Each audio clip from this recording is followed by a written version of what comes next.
సంభర్త అనగా ఏమి? ప్రకృతిని ఆధారం చేసుకొని సృష్టిని గావించేటువంటి వాడు సంభర్త అన్నాడు. Sambharta is name of God who made this creation on the basis of nature.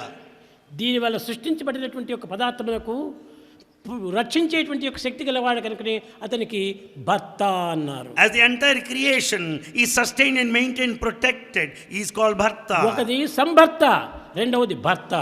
One is Sambharta, other one is Bharta. అనగా ప్రకృతిని కూడా ఆధారం చేసుకొని సమస్తమును కూడా సృష్టింపజేసుకునేటువంటి వాడు సంభర్త.